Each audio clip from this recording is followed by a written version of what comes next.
Srettha outlines digital wallet as his government begins to flounder with a faltering economy.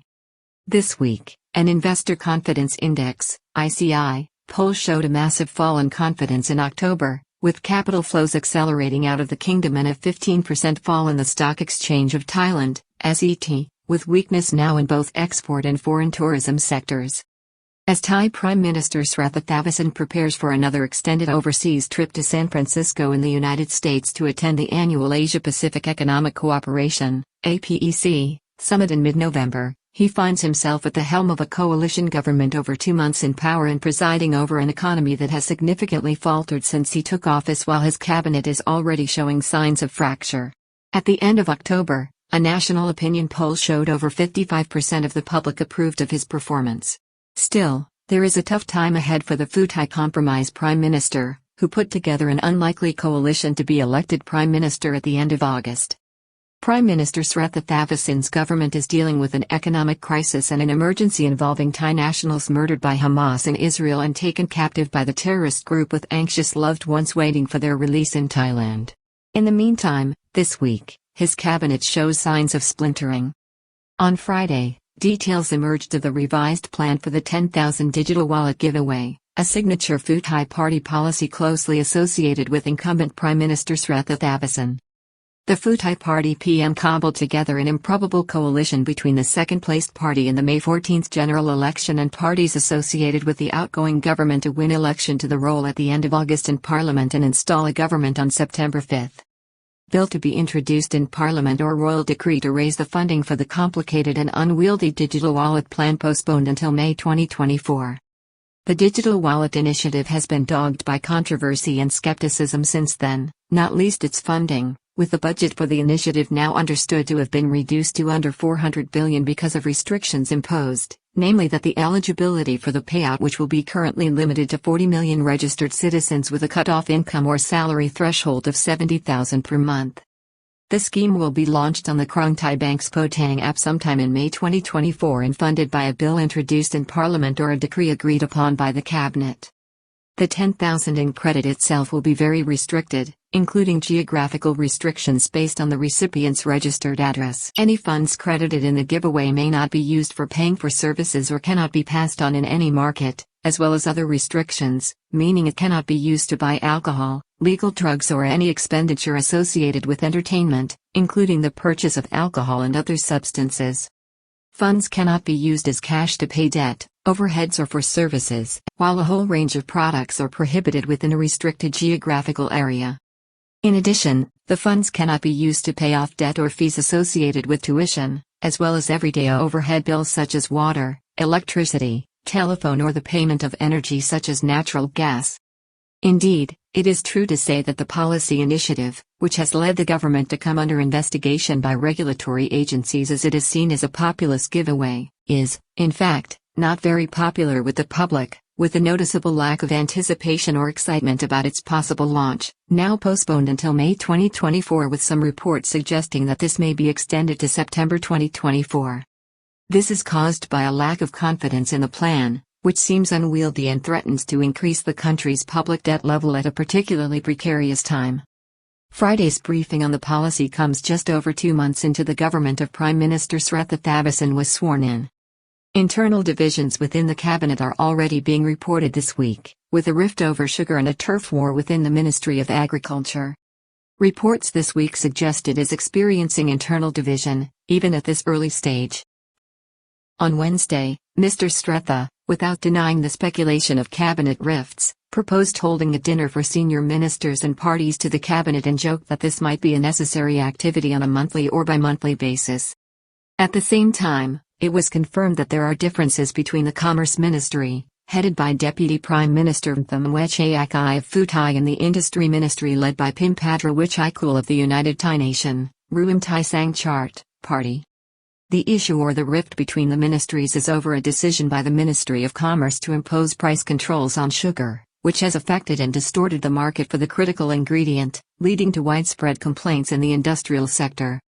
There are also reports of tensions between the Minister of Agriculture, Mr. Thamanat Prompao, who is a member of the Palong Prakarat Party, and the junior minister at the Ministry of Agriculture and Cooperatives, Mr. Chayaprama, a member of the Futai Party. This dispute concerns the control of internal agencies within the ministry, which the junior minister is contesting with his senior counterpart. Rudderless government at a loss to address a lack of GDP growth potential in the medium term, while the Israeli-Hamas war has left dozens of Thais dead. This week's developments come as the government appears rudderless with declining GDP growth prospects and a policy platform conditional on 5% annual growth. The government has also appeared indecisive in dealing with the Israeli-Hamas crisis and a rising death toll of Thai nationals in that conflict, as well as the plight of Thai hostages. The latest figures from Israel show 34 Thai nationals were killed in the Hamas terrorist attack, while it is now reported there are 24 hostages. While Muslim countries have assured Thai leaders through diplomatic channels and personal intermediates, such as Acacia leader, Syed Suleiman Husseini, reportedly close to Iran, there seems to be an ambivalence in the kingdom's position as it strives to remain neutral while suffering severe losses. At the same time, the Hamas terrorist organization, backed by Iran, continues to hold Thai citizens captive. Over 20,000 Thai nationals remained in Israel despite solid efforts by the government in Bangkok to encourage all Thais to return home from the country. In the meantime, over 20,000 Thai nationals have opted to remain in Israel, while Israeli Thais have traveled to join the Israeli Defense Forces in the military operation against Gaza. Top Shia Muslim leader condemns Thai nationals fighting with Israel's army as a stab in the back. Srettha and top officials become more critical of Israel as Hamas uses Thai hostages as leverage in the war. Against this backdrop, there have been refuted press reports of a more significant number of Thai hostages being held. At the same time, comments from the Muslim leader, Mr. Syed Suleiman Husseini, this week on Thailand's perceived close links with Israel put Mr. Srettha's government in an impossible situation. Economic woes are multiplying. This delicate problem for the government has also coincides with bad news on the economic front, with the expected rebound in exports failing to match more optimistic projections at the beginning and the middle of the year. Analysts now forecast a 2% downturn on last year's performance, which deteriorated quickly in the latter months. At the same time, there are disturbing signs of weakness in the recovery of foreign tourism. It is now doubtful that the kingdom will achieve a target of 30 million visitors in 2023. It had been hoped that a series of initiatives concerning visa waivers aimed at the Chinese and, latterly, the Indian and the Taiwanese markets would see a boost, but this has failed to materialize. Tourism earnings on target to be just half of what we achieved by the kingdom in 2019 despite visa waivers to Chinese, Indian and Taiwanese visitors. More significant for the government and economic planners is the fact that earnings from foreign tourism so far this year have not reached the 1 trillion level, with a figure released by the Ministry of Tourism this week showing expenditure by foreign tourists to date of only 954.24 billion, which is less than half that which was seen in the record year of 2019. The darkening economic situation is also seen in the continued rise of household debt and, in recent months, the non-performing loan rates, as reported by the National Credit Bureau. Thailand faces an economic future of low growth despite Srettha's plans because of a darker world. Tension grows between the Bank of Thailand and the government after last week's interest rate hike. The combined prospect of deterioration in public and private debt, with public debt currently running at 61.7% of GDP and household debt at 90.7%, leads to speculation that the kingdom may be heading for some sort of credit downgrade. This situation may explain the tensions between the Prime Minister, his government, and the Bank of Thailand's governor, Mr. Srettha Naruput. High-flying Prime Minister preparing for another week abroad in San Francisco, his second extended, official visit to the United States since September. Another significant talking point concerning the leadership of Prime Minister Srettha Thavisin has been his propensity to travel abroad, with the Prime Minister initially flying to the United States after his election to attend the UN General Assembly, later followed by a week-long tour of Asia and the high-profile visit to China. Even within Thailand, this Prime Minister's constant travel and mobility have been a hallmark of his short tenure. Prime Minister Srettha also attended the summit of the ASEAN and Gulf states held in mid-October in Riyadh, Saudi Arabia, while he is currently preparing to travel to San Francisco to attend the APEC Economic Leaders Week, an annual get-together of Asia-Pacific leaders, which was held last year in Bangkok and this year will be hosted in San Francisco by the Biden administration. The latest trip will see the Prime Minister in the United States from November 11th to the 17th. It will be his second extended trip to the United States since taking office in September. A poll conducted by the National Institute of Development Administration, NIDA, at the end of October, however, showed that the vast majority of the Thai public approved of Mr. Srettha's overseas trips, receiving a 69.71% positive response with an adverse reaction of only 20.27%. October poll showed public approval for Srettha. The same survey showed a slight majority expressing satisfaction with the new Prime Minister's overall performance in office since early September, with 55.27% applying in the affirmative while 26.87% of the public expressed themselves as not satisfied with the new Prime Minister's performance while 4.12% refused to answer.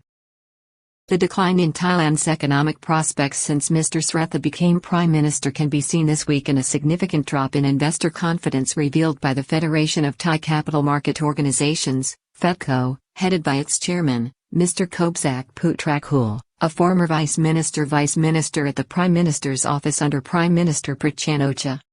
The Federation's Investor Confidence Index, ICI, fell dramatically to a 5-month low in October. This development has been attributed to global uncertainty caused by the Israeli-Hamas war, beginning with the invasion of southern Israel from Gaza on October 7. Sharp fall in Investor Confidence Index, ICI, recorded in October as external world outlook turns darker and the economy falters with capital outflows. The survey, conducted between October 20 and 30, showed a 31.5% drop in confidence from the previous month. The least impacted were foreign investors, who showed a 16.7% decline, while retail, brokers and institutional market players saw confidence levels plummeting by 45.3%, 34% and 31%, respectively. On Wednesday, Mr. Kobsak confirmed the disturbing results of the survey. The Investor Confidence Index, ICI, has shown a relative improvement for a couple of months, but last month it slipped into a bear zone for the second time this year as the Middle East conflict erupted, he told reporters. Mr. Kobsak compared the response to an earlier dive in confidence this year sparked by concerns about the fragility of the American and European banking systems. As of now, it remains very uncertain whether the war will intensify or not and whether countries like Yemen, Lebanon, Iran and the United States may take part. That is the most negative factor hurting investor confidence, Mr. Kobsak outlined. The news is coming in what is turning out to be a very disappointing economic performance for Thailand, with 2023 seeing its main stock index, the Stock Exchange of Thailand, SET, falling by 15%. Furthermore, the external capital flows have seen foreign investors transferring 175 billion out of Thai shares. Even more disturbing is that this volume increased in October, with the Stock Exchange of Thailand, SET, index falling by 6.1% that month alone. Struggles ahead over minimum wage and salary increases for the public service amid higher borrowing instigated by Prime Ministerial order. The negative trend in economic sentiment is coming after a perceived improvement in September with the formation of the new government, which has acted to bring down inflation by at least following through on one key election policy platform pledge, being the reduction in electricity costs, something that the business sector and the public alike have welcomed. However, the government is already facing a challenge in 2024 with its plans to increase the minimum wage, with the working public expecting to see a 400 baht per day minimum wage introduced, something that has been rejected by key officials at the Ministry of Labor, which is pushing for a more nuanced and practical approach in conjunction with employers. An order also issued this week by Prime Minister Srettha Thavisin setting in motion a process leading to public sector pay rises is another critical challenge that the new government will have to negotiate next year amid the rising cost of money worldwide and tightening credit conditions.